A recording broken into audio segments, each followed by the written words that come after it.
Let me make sure my mic's right. Okay, we're all good. This is Nifty Culture. I'm Pio, and this morning I have the pleasure of speaking with the host of the NFTNick podcast, the owner of the Nifty.com, and the host of the brand new smash hit Twitter Spaces, the Nifty Alpha, which I'm the co-host of, along with sophisticated art speculator, NFTNick. What's going on, Nick? It's truly, I'm here.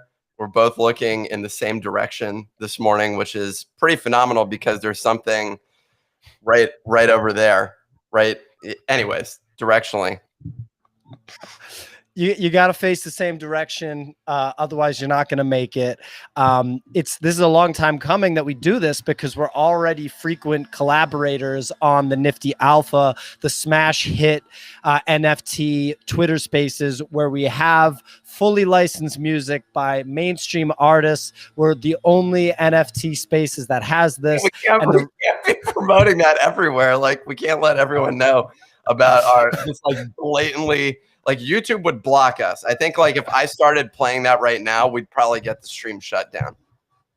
Are you kidding me? 100%. We literally got content taken down the other day because an NFT rapper, this guy Dill, who's been on the Nifty Alpha before, I played his music video while he was on the stream. So I'm literally with him on the stream, and YouTube blocked the content.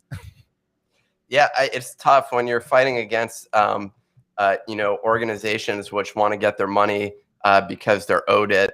It's messed up because we want to run a business where we can live off of other people's success without actually attribution or payment. And that's really an effective way, I think, to run a business, is just like straight up copying and stealing content from others and avoiding all copyright laws. I mean, it's been done for a long time, right? It's something that we're not innovators of, but we're definitely running with it. Okay. I guess Instagram is one place where literally people just like wholesale copy other people's accounts. We reach to the top though. We go after Jay-Z and say, yeah, we don't care. Well, look, I mean, Jay-Z's going to be knocking on our door once the Nifty Alpha is at the absolute top of the food chain for just all media content, right? Like, forget about, Joe Rogan or any of these other really big people. It's going to be about the Nifty Alpha. We're taking NFTs to the top. And so, NFT on the Nifty, of course. And on, on the Nifty Alpha, we talk about alpha. We talk about trade talk, market dynamics, and we run a pretty tight ship about making sure that is the focus of the show. You have some kick-ass data that you foolishly donate to the NFT community for free, despite all your hard work and savviness to accumulate it. What can you tell us about the Nifty.com, and what can you tell us about the data that you aggregate? Well, what I can tell you about the Nifty.com is it's been a serious source of tension in my relationship with my fiance. It's been a source of stress, causing me to sleep less.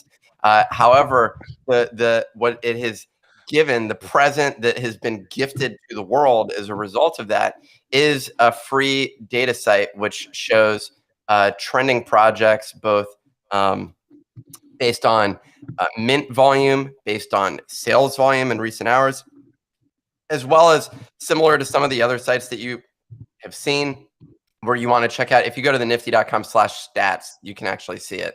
That's an article, but I'm actually going to update the homepage. I was going to say, but the way that it works right now is, so there's a lot more data that I'm not currently exposing. The way that I handle this right now is I have a backend database that I use privately to sort of conceptualize some of the data that's actually being presented. For example, right now I'm in the process of wrapping up an index, which I can, I'd share it on here. There's not a link that you can go to. It's only my private database.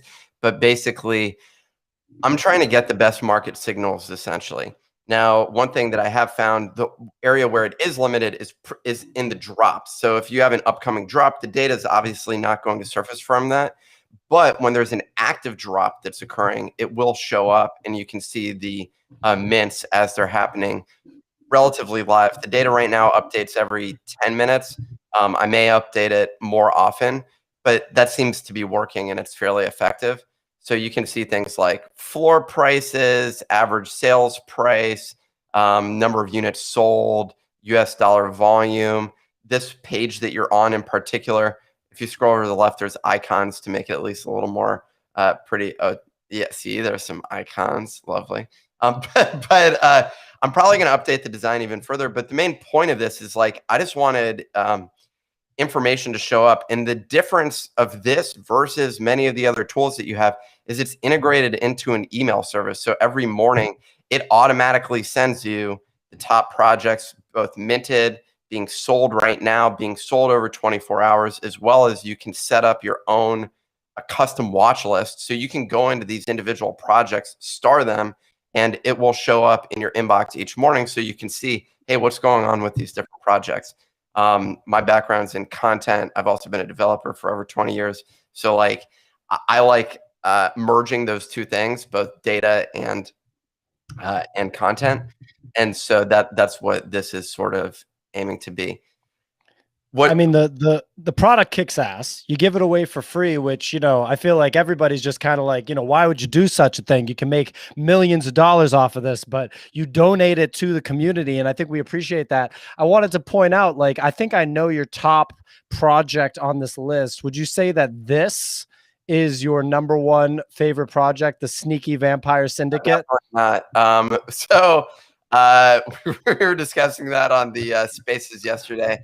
Sneaky Vampire Syndicate can take a hike, primarily because I missed out on that minting opportunity. I had an investor reach out to me and say, should I be minting Sneaky Vampire Syndicate? And I was like, damn, you're on point. Like the fact that you actually are aware that this thing's dropping. Oh my God, that's so depressing. 1.2. I don't know where it's 0.0. That seems to be something. I was cleaning up zeros this morning. I'm going to block that from the system. But 1.2, that is awful. Anything, you can mint this for 0.07 or 0.08, I think was the price. What an incredible run. This is probably one of the most epic pre-reveal price run-ups that we've seen so far, because I don't think I've seen 0.9, but like over 1 ETH for something that hasn't even dropped yet and looks like hot garbage, it to me is pretty aggressive. It looks like every other freaking cartoon that's coming out right now. Like all these cartoon avatars. I have like 50 DMs every day right now being like, hey, can you like pump my project? Not even offering anything. You know, it'd be nice if they were like, here's $100,000, and then that would be like, now I'd like be willing to chat with them. But yeah, it's so yeah, like look at this vampire, you know, so well, their nose looks like mine, which is like ridiculous. Like that's already like heading in the wrong direction. Most people are not fans of like fucked up noses. But I mean, you and me both are bringing the nose heat to the NFT space. We should start a project called NFT Noses. Nifty Nose. I actually wanted to do Nick Nose was like my alternative name, but KNOWS, and it would just like I'd be just like trolling people. They'd be like, "Damn, what the?" But okay, I don't look as bad as that last dude, but I'd say in terms of like some of this stuff is getting like pretty standard. Call the other morning is like the border, a thick border around the edge of these cartoons.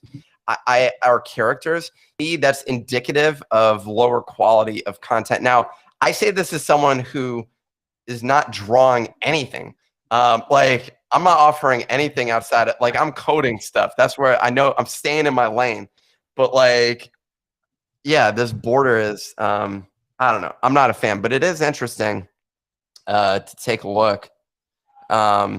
So yeah, I disagree with you on this one in that I actually think that this artwork is better than some of the other cartoon avatars that we've seen. I don't think that the hard line on the outside is an indicator that this project just is complete trash, like you're using it as an indicator. But I do think it's wild that this thing is ripped the way it ripped. And did it rip on the back of the fact that the Bored Ape artist has something to do with it? Is that kind of why?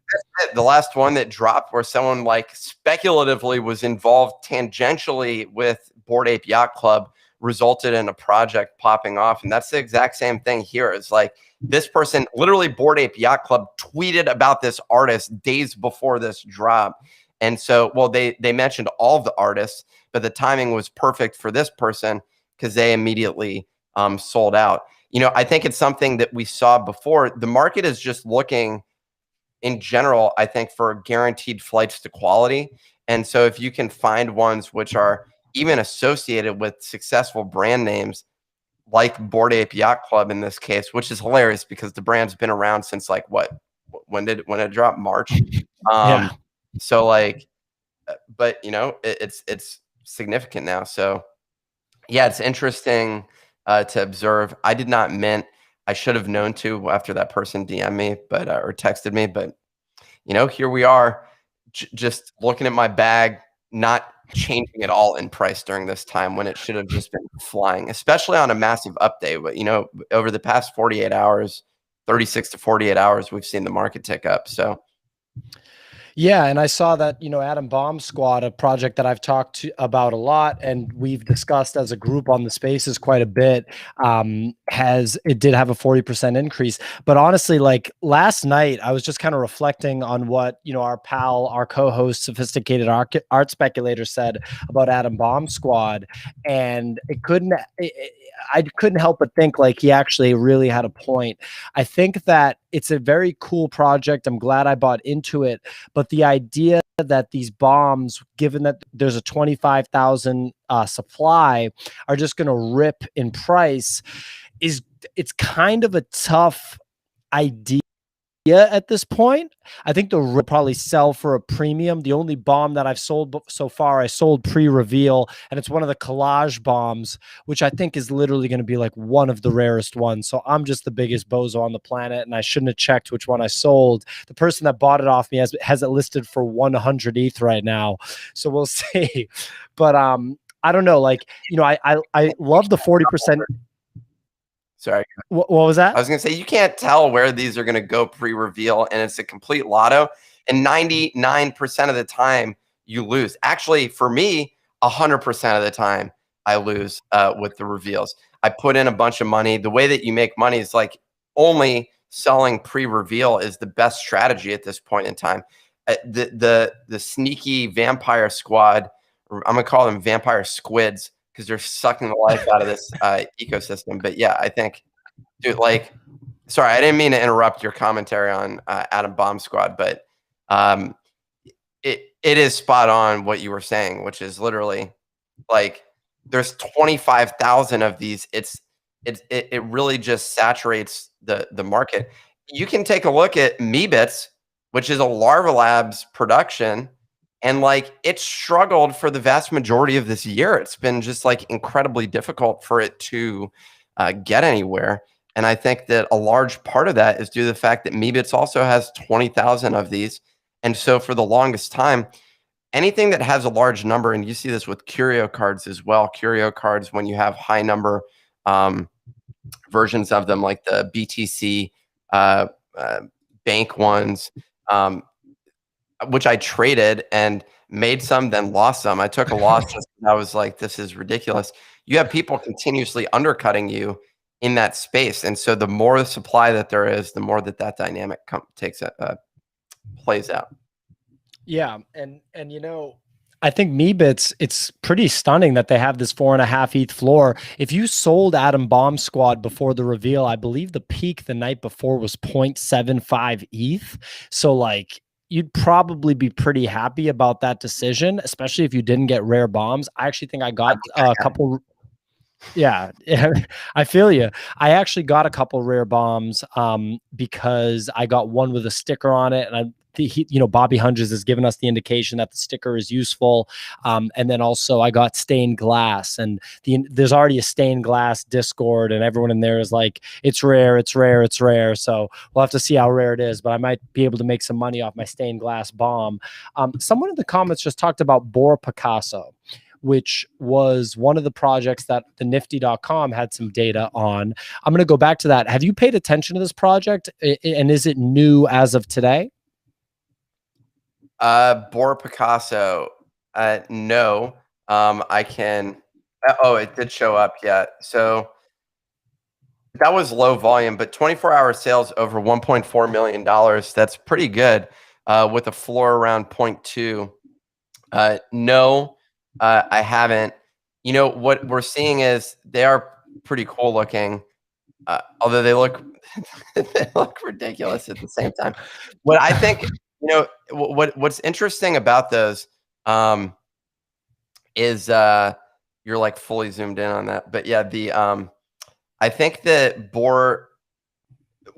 there's something happening in the market right now, which is like basically a lot of these NFT projects are memes. Hey, that thing looks cool, but to sustain the value of any of these projects is incredibly difficult. I think what Bored Ape Yacht Club has done is built themselves into a defensible position, and so they have over $100 million. It's actually $120 million that they've pocketed so far to help develop that sustainable ecosystem where they can pour money back into this reinvest on projects. It's hard for any other project to do that. And instead, what you're looking at with something like this is like, is it artist driven? Is there an artist who's there who I'm a huge fan of that I've been chatting with, that like the community is like rallying around? That's the only other thing that I see is you either need to, in the collectible space, you need a team which is genuinely going to commit to it. I see Bored Ape Yacht Club is by no means the only one that's going to do it, but they are openly communicative about, some of the stuff that's coming down the line. And I think from that standpoint, that signaling is very helpful to everybody. Roadmaps in general feel a little questionable to me, but for any project, because it's like signaling to the market, like in a way that's going to influence price, in my opinion. But yeah, these look cool. Am I going to buy them? No, I don't want that in my wallet. I actually like the art a lot, and that, dude, it's so dangerous, man, because like I could just go on a shopping spree on OpenSea because I like the art. And, I was listening to a podcast with like a crypto finance person. She's a Bitcoiner, and she was talking about how we really are undoubtedly in the speculative mania phase of NFTs. And you and I joke about it on the spaces, like when you were joking, like, think about how crazy we all are. When I was like, that's a good looking bomb, or we were talking about the Pepes, or talking about this, that, and the other thing. Like, we're literally talking about JPEGs, assigning these multi-$1,000, sometimes $100,000+ values to them. You pinged us the other day and you said you wanted to spend 8 ETH on something. Like, this is really getting out of hand. And when I see these things, it's just like, it's so hard to tell what's going to rip. The sneaky vampire people looking for 10Xs in stocks should understand that if they just minted 20 sneaky vampire syndicates for like, $3,000, or however much that would have cost, $4,000, they'd have a 6-figure return on their hands within 72 hours, So it's exciting and it's fun, but it's scary, Well, you can't call that. That's like penny stocks, us pumping penny stocks or something like that. Dude, I don't want to. It's hard for an NFT to go from, for every one like sneaky vampire syndicate, there's hundreds of quality ones that aren't going anywhere. I look at Spotty Wi-Fi's project. I take a look at Jenkins' writer's room. I take a look at tons of these, basically Dizzy Dragons, Benjamin's project. I take a look at a bunch of these, which are literally sub 0.5 ETH, with people who are major contributors to the ecosystem, with a commitment to actually build up their project and value. And yeah, like 0.07, you're not seeing the value that's, I think, deserved from some of these different things. Now on the flip side, in the spotty one, there's like 5 different types of these, and the same thing goes with a lot of the others. It has definitely one indicator. It's, you don't own your one of one version out of 10,000, which I think, Bored Ape Yacht Club, CryptoPunks, everything else, they're all distinctive, but with the overlapping traits. But outside of that, it's hard to go from below 0.1 to go to 0.5 or something like that, or over 0.25 consistently, over 0.5 consistently, up to somewhere towards 1. Once you're over 1, now you're talking about 1 to 2, 2 to 4, 4 to 8, and like those are the types of moves that you're looking for. And so you can actually make a run up from 0.1 to 0.5 and you just 5x your money, which is sick. But like, I think it's also easier for something that's 8 ETH to go to 20 ETH, and you make, all I needed was that one and that one reliable thing. They're risking that same amount in something that's wildly unreliable, not guaranteed, and where our hit rate is going to be much lower. I totally agree with you. VFriends is a great example of this, where about 8 or 9 days ago, I was just looking at VFriends sitting there at 9.5 ETH, which is obviously not chump change, right? I would have had to convert a half a Bitcoin for it. And I was like, I don't know if I can do that, blah, blah, blah. I don't know why I keep making these ridiculous mistakes, because I'm pretty sure the floor is like 17 ETH now, which is an outrageous return. I should have bought 2 of them. I should have bought one to hold and one to sell. And I would have ended up with a free one, basically, but I couldn't agree more. I'm glad you brought up the example of Spotty and Writer's Room. I own both of those. I bought both of them at like 0.04, 0.05 ETH, and they just sit there. Like Spotty's had this little run, but there's a little bit of the floor going back down to 0.07 now. And he got retweeted, or excuse me, your tweet about him got retweeted by Trey Songz. People in the music industry are taking notice. He's effectively like the first major, or like the most prominent music drop in the NFT space. And music is going to be a huge part of the NFT space, massive part of the NFT space.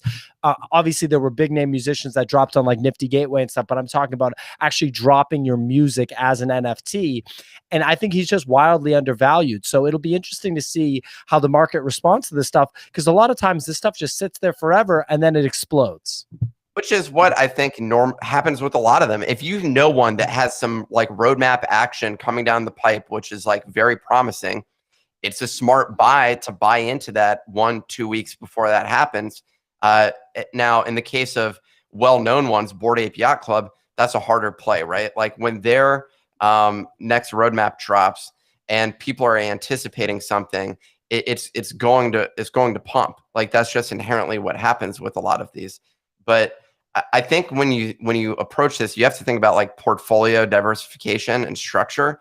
And ultimately, if you have less than 1 ETH, you're operating in this territory, and you're trying to search for ones. You're trying to make picks for things that are going to blow up. That's real difficult, but like if you can do it, that's great. In terms of like VFriends, I completely agree. It's moved into. Someone asked in the comments, how do you define blue chip?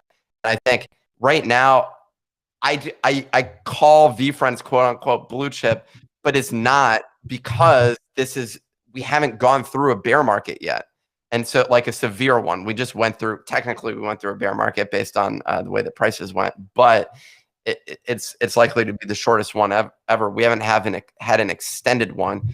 And that's really what defines these things. It's CryptoPunks stuck with it through that period and withstood the test of time. But right now we add a bunch of other ones in there, VFriends, the 2017 ones that have resurfaced right now. I don't know. It's like you want to be in the high ones, and when we're hunting for these other ones, when we're talking about Atom Bomb Squad and all that other stuff, if 80% of your portfolio is sitting in stuff like that, it's high risk, high return. Like there's a chance that Atom Bomb Squad gets to a 1 ETH floor at some point. But when that is, it could be like 2 years from now. They haven't even revealed the metadata. I just feel like, dude, they're going to reveal the metadata in like 2024 and we're going to be like, wow, thank you for your generosity of providing that to us. It's really helpful. I know that we make jokes about Adam Bomb Squad on the show, and Jesse comes in with his bare paws and starts, coming down on these projects. But yeah, I mean, you're absolutely right. It's really high risk and high reward for that stuff. But when you look at these blue chips, like the advantage of someone that has 50 ETH, which is obviously like the 1% of the 1% are just sitting on 50 ETH that they can throw into NFTs.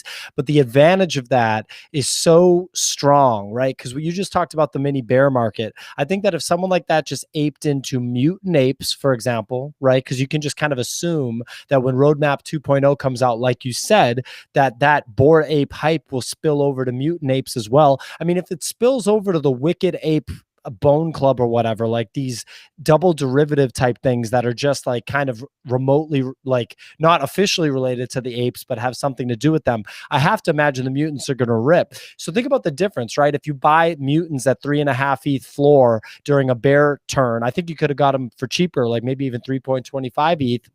And then they rip to 7 or 8 ETH floor again. How much money are these guys making when they flip it? So it's like when you think about that, the real challenge is going from having like a half ETH or an ETH in your wallet to having like 10 plus ETH. And then once you're in that 10 plus ETH mode, even just arbitraging blue chips, you can really rack up some ETH. You might not be able to hold a ton of expensive stuff, but you can definitely do some arbitrage plays. I partially agree with what you're saying. The issue is like Mutant Ape Yacht Club or Ape, whatever it is, Mutant Ape Yacht Club. The floor right now is 3.7. So we've seen a run up on other NFTs, but we're not seeing it right now, which makes me think that this rally over the past couple of days is not sustainable. And I'm actually glad that my squiggle that I placed a bid on did not actually succeed. And so, because I think that there's a chance that this is a bull trap here, and we haven't actually gone through the real bear. But who knows? Everyone provides their position on what they believe to happen. All I can say is like all I can look at is the numbers and say what happened, and then make some speculative calls as to what's going to take place. But people that are saying buy the dogs, but not buying the apes, I think are completely stupid. We have people that keep hopping in the space, and I've seen them pumping that shit in the Bored Ape Yacht Club Discord where they're saying like, y'all are going to need a dog. And the only people that are saying that are the ones that own dozens of dogs and trying to get people to buy it. But literally there's going to be a lot of disappointed people when they're holding those dogs and they're like, why didn't I get anything? The same way that everyone that owns a mutant right now is pissed that they're not able to participate in this current scavenger hunt or puzzle, which by the way is like wildly difficult. I spent like hours on it last night. Yeah, that's just the main thing. Like I agree with your strategy of saying go and buy these sorts of things when the price drops, and I completely agree. Right now, the floor on mutants is below the floor on Meebits, which is where I think they should be, because in general, apes, it should be 2.5 apes per punk. That fluctuates sometimes, but that's the metric that I look at as to where we're headed. Right now, we're actually a little bit above that in terms of AK, like I think it's more closer to 2. But yeah, it's an interesting thing. I agree with you though, man. If you can have a couple of ETH, if you can buy into like wait for these floors to get pummeled, which it's gonna happen. Like some of these mutants may end up going for 1 ETH, 1.5 ETH when all is said and done, and people are gonna be pissed that they bought it at 8 ETH. But like, dude, you're like, what did you expect this? Like this isn't some secure asset. Like this is an illiquid asset class, which you're gonna like. I had my portfolio was up to nearing $1 million. I'm expecting it to drop to 100,000. Like that's what I'm expecting to have happen with like, and I'm ready for that.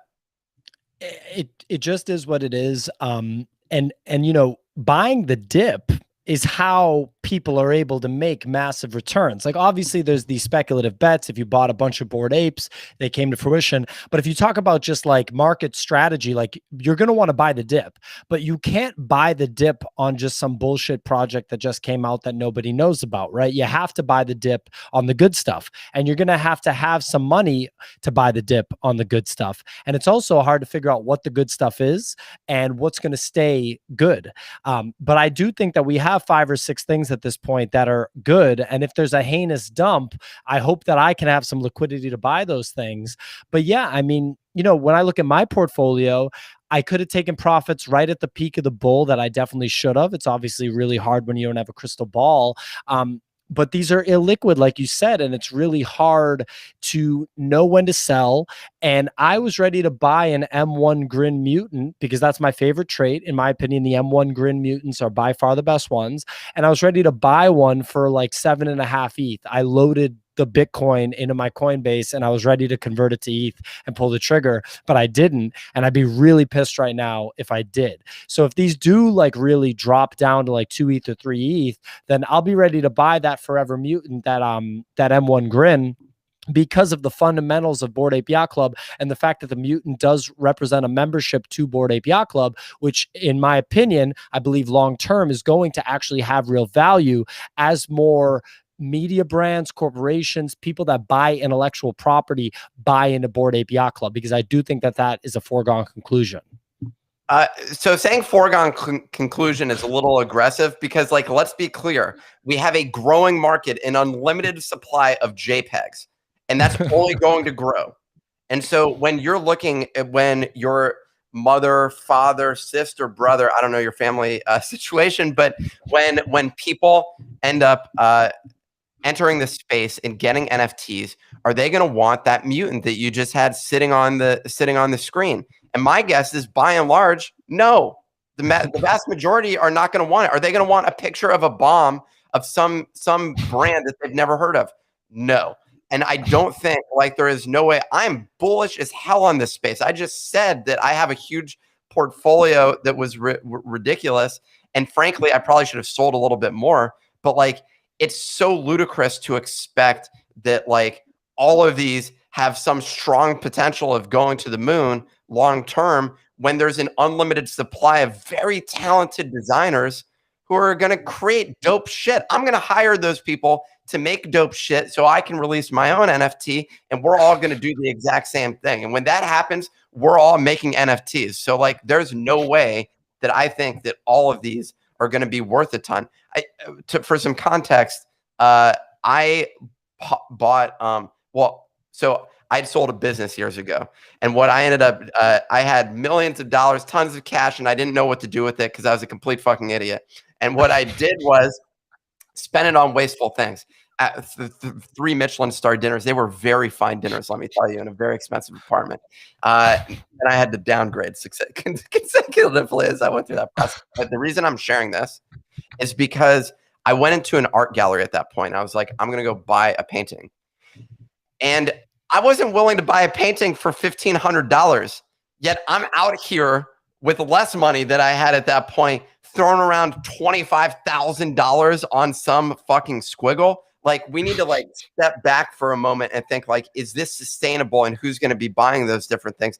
Because I just, it seems absolutely ludicrous. Sorry for my rant, but like, I just want to set the context of like, dude, there is no secure asset in this space, period.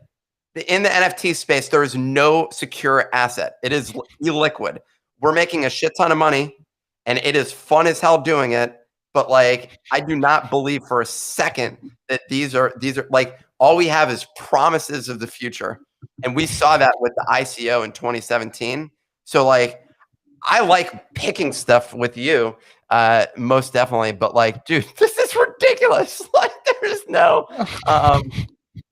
and like some of the comments have said, I'm all in with a ton of money in this space. Like, I'm all in. So like, I'm gonna lose with the best of them, and I'm gonna win with the best of them. But like, let's not call these secure assets. So, yeah. Look, Rare Pepes are definitely secure assets. They're going to be, held by all the major institutions in the United States. No, I mean, I totally agree with you, man. But at the same time, I do think that collectibles have their place, for humans, right? When you look at what happens with these comic books, trading cards, vintage things from movies, vintage things from even just like corporate brands like Coca-Cola and Pepsi, like stuff that they put out in the 1940s and 50s that people value highly. That's what I think NFTs are. So if I had to bet on something to be a secure asset, obviously it's got to be CryptoPunks, right? I love the action with the rare Pepes. I talk about rare Pepes all the time. Everybody makes fun of me because of how much I talk about rare Pepes, and they call me like a Pepe bag pumper and other things like that. But, I just love seeing these different stories that develop. And one of the current stories in the space that I've been talking about a lot, but I don't think I've gotten a chance to talk about it on this YouTube channel, is the run on rare Pepes that is being fueled by toxic OG Bitcoin maximalists deciding that they like the Pepes because they're a Bitcoin NFT and they already like Pepe culture. So we're seeing like people buy Pepes with Bitcoin. And like I sold my first Pepe last night for 0.55 ETH. I paid 0.35 ETH for 10 of that Pepe. So I have 9 left in profit on all my Pepes. So I have like 13 or 14 Pepes, totally profitable. My boy Gillies sent me another Pepe that's a slight premium. I'd say you're buying it for a slight premium. And I literally at midnight last night had my finger on the trigger to buy it for 0.25 ETH, but I elected not to. I might even buy it today. But it's these stories that are fun to see in the NFT space. And I do think that the vintage stuff, the stuff from like 2016 to 2018, you talked about curio cards before. Obviously, there's issues with supply and there's issues with the people that have been holding them for years, dumping them on you and undercutting you. But I think if we really zoom out and if we believe that NFTs, the technology is going to be a super long lasting thing, which I think is a pretty fair thing to kind of speculate, that the vintage stuff is going to have its place. The stuff that has real history is going to be a secure asset eventually. I'm going to be a contrarian here, only because I agree. There were memes back in the day about rare Pepes, but I think the like videos of like, I forget the name of the one where the guy's like laughing about his I've been searching for it. Once I find it, we'll share it on here. But I think in terms of the 2017 digging around play, when everyone's going, someone said on the stream yesterday, and I hate this phrase because it's like used in like corporate America all the time, which is when everyone zigs, you want to zag. And I think I literally said that. Yeah. So my main concern is that like, I actually think that approach makes sense. But right now, everyone is literally looking into the 2017, 2016, all of the early ones right now. And so it's like we discussed yesterday, Pepes are cool because it's like a yard sale dynamic and you can pick up some of these different things. But also baseball cards, which are now like popping off again, those went through a severe time where like nothing, where it wasn't experiencing anything. And so yeah. I'm hesitant to be involved unless it's like art itself, I think has the potential, but who knows? It's hard to say. Like at this point, we're like living through this experience right now. And I think like what your hypothesis could be right. But I think when we guide people down that path, which is, it's become like common wisdom. And once it becomes common wisdom that 2017 NFTs are worth a lot, it sort of makes me wonder, are they? Like, is it like, are they still? In the art market, that is the case. Once the Mona Lisa is the Mona Lisa, it's reached that rarefied air space, and like it doesn't generally go down. It just continues to appreciate.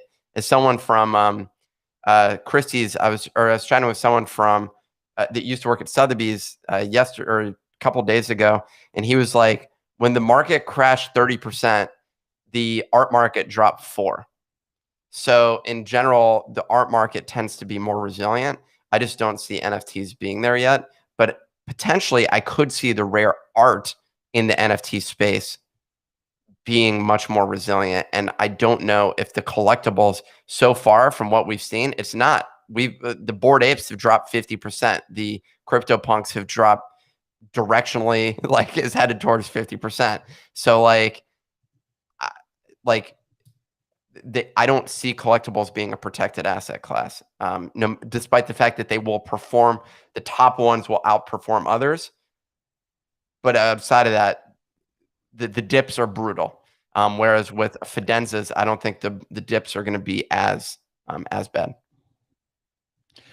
But even though that, even though these NFTs are so illiquid, it's still so easy to get out of them. If I want to dump it, I can do it pretty damn easily. Like it's illiquid, but it's much more liquid than if I own like a Van Gogh or something, So I think that is something that you can attribute to the fact that the traditional art market doesn't pull back as much, is they're not shipping these canvases all over the world. They're not day trading Van Gogh canvases. Our pal, Sophisticated Art Speculator, can wake up in the morning and mint something and make 10 ETH off of it by the evening.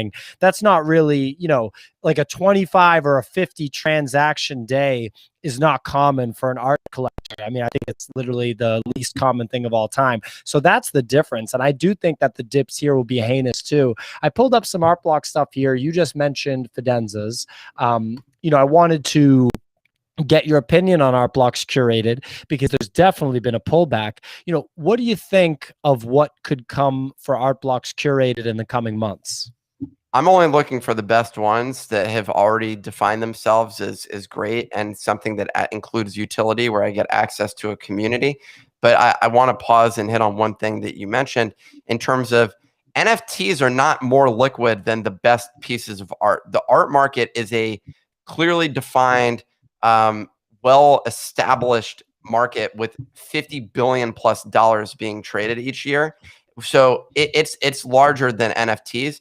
And the volume of apes on any given day right now is pretty limited. They were flying in the run up to mutant apes, but we see 3, 5, 10 apes being sold. So if you're and there's more than 10 people trying to sell right now. So it's not very liquid. That's what pressures these floors to go down, because it's the only leverage point that people have outside of maybe if they're an influencer or something and can pump it to their existing audience in the hopes that they can sell that piece separately. But I just think that's the problem, is we start undercutting each other when we want to become liquid. As it applies to art blocks, though, I was looking at squiggles the other day. I didn't want to say it on the spaces. I want to own a squiggle, and I want to own some of the best pieces that are in this space. If you own a Fidenza, if you own a squiggle, if you own something that gives you access to something, C-hams, which I'm blanking on the name of what that actual project is, but C-hams are ones that have gone up. I've seen cat blocks get punished, and they're one that fits in the hybrid art meets PFP space. And I think that those are really interesting. But in general, man, like I'm looking for you're muted. I can't hear you. No, all good. All good. Were you saying something? No, I was yelling at my dog. Oh, okay. So yeah, I think that in terms of art blocks, I'm looking for the best ones. Like I'm trying to find the best ones, and a major opportunity is some of the second best. If I'm in the curated space, I'll tell you an example. I sold in algorithms the other day for 8 ETH. The price dropped down to 3 ETH. 3.5. It just sold. That same piece that I had, it was kind of sad. I was more sad to see it resell at that price, because I was considering essentially buying it back, because there's an opportunity to be in that going for the best ones. The Damien Hirst is an example. The currency, it hit 20 ETH floor, dropped below 10. So I think that like that's one where I'm looking at saying, damn, it's dropping. But when I talk to traditional art market people, they're literally saying, hey, dude, I love the Damien Hirst. Like, I want to have the Damien Hirst. Like, that's what they're saying because they're used to it. And that's for them an established entry. So I think when all the people that are buying at Sotheby's, Christie's, these other places enter the NFT market, they're going to go to some of those established brands. They're not even going to go to Art Blocks. The Art Blocks is built inside of the ecosystem. It's all the people in the ecosystem that view it as valuable. And we're going to share the story to other people to say, here's why art blocks is valuable, and hope that those art people end up buying one. But they're most definitely going to turn to a Damien Hirst and new people that enter the space. They say, I like those people that I don't even know those artists because I'm not in that art market. But I think those established art players are going to be the ones that end up really killing it. And so otherwise, I'm going for the best of the best when it comes to art blocks. That would be my play if I was thinking long term and just holding. And I'll frame it on my wall. I have my old, I can't show it on here. It doesn't. Oh, you got your ape. But above the ape is actually, I'd have to adjust it to aim it. Yeah, but all good, all good. Above the ape is one of the art blocks. So I think that the first one that I bought, I would be going after those established that are the best, as well as curated that have a potential to buy in. If you're low on sub 1 ETH, I'm interested in transitions. That one is super cool looking. It's like this 3D animated thing. It's under Art Blocks Factory, so you're gonna have to pull that up. And I made some money flipping those. But I like them. Like visually, they look sick. And for me, it's like, damn, another one that's a really sick one that's harder to get into because it's above 1 ETH. But I was saying, so if you look at the top guys, I had on my podcast this guy that created one that was invisible, invisible NFTs from 2017. They're selling for like $500,000 to $700,000 each. You can filter on the left-hand side for transitions if you want to pull that up. But there's also, I'm going to find the other one that I really love. Mitchell Chan is his name. And it had dropped from like 10 ETH down to 1.5 ETH. I'm looking at people that I know the artists. They're well known. And so if you're in the 1 to 3 ETH range, or one, Sale of Bots is the one which is pumping right now by VVD is pumping it. I'm sort of skeptical of anything that he pumps. Sorry, I'm looking. Lewit Generator. This was one that I was looking at. So Mitchell Chan had created this one, and that's on Art Blocks Factory. That one was interesting to me. It's a 1.85 ETH floor. My data, I gotta get in and fix some stuff in my system. I'm getting 0 ETH, but yeah, click on one of them, dude. Like you got to go into one of them, and what you can do is you can zoom in and like rotate. You can click and rotate on those pieces. Oh, we're not able to see, but it's cut off on the screen. But you just got to scroll over to the left some. Yeah, oh, there we go. Can we see a little bit maybe? Yeah. So those are like sick looking. I'm just like, damn, these are cool. And it feels very digital native. So from that standpoint, I think they're cool. But overall, man, that's why I like things that are like, see, this is in the 0.2 range. So anything that you can get that's like cheap down there, you have more upside potential. It's Art Blocks Factory, not curated though. So like this floor of Art Blocks Factory as a whole will hit 0.15 ETH sort of thing as people try and run out. But like these are like fun candy-like experiences where you get this like cool looking generative thing. I don't know. It feels like something you're unwrapping, and that's what is cool about Art Blocks. So yeah, I would buy I picked up some of these cheap ones, hold them in my wallet, print them on my wall. This one's harder to print. I don't have it here, but I have another one that I bought from Art Blocks, which I really like the design of. I'll find it on my portfolio. But yeah, sorry, I'm just rambling at this point about Art Blocks.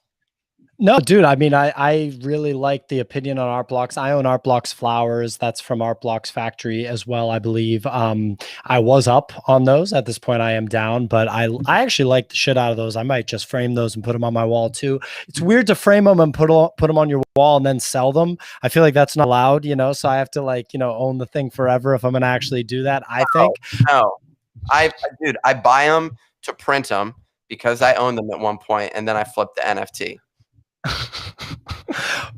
Okay, all right. I don't make the rules. I don't know. but Nick, dude, this was an absolute jam. You know, it sounds like we'll probably be doing these things more often. Everyone, make sure that you check out the Nifty.com. Check out Nick's newsletter on the Nifty.com, where he gives away this data for free. No one knows why he does it. It's probably worth $1 million to you watching at home right now, and he's just giving it to you for free. He's giving you $1 million. It's nuts. And then the NFTNick podcast, which he's had crazy good guests on. He's had Gary Vaynerchuk, AJ Vaynerchuk, and like bigger names than that. He's had, the best. I feel like the founder of Art Blocks would be like way bigger. The founders of Flamingo DAO, like some of those people. I think that those are the. But sorry, I didn't mean to interrupt because you were keeping praise on me and I'm insulting you for it. My apologies. Well, yeah, everyone knows that, you know, your guests are small time. No one comes on your podcast. It's just not that big of a deal. And then last but not least, obviously listen to the Nifty Alpha morning NFT spaces that Nick is the host of, and me and Sophisticated Art Speculator are co-host of. I'm not that. Wow, I'm not the host. I've been starting it. You're the host. Okay, well, next time you can be the host. My like, I'm not trying to like, I'm not trying to take all of the ownership of it. Okay, but I may don't be mad if I go and host spaces by myself. It's not going to be called Nifty Alpha. It'll be Nifty Alpha minus PO and Nick. No, I'm just kidding. Of course. Well, yeah. So it was great chatting, man, and we'll do this again. Thanks everyone for watching.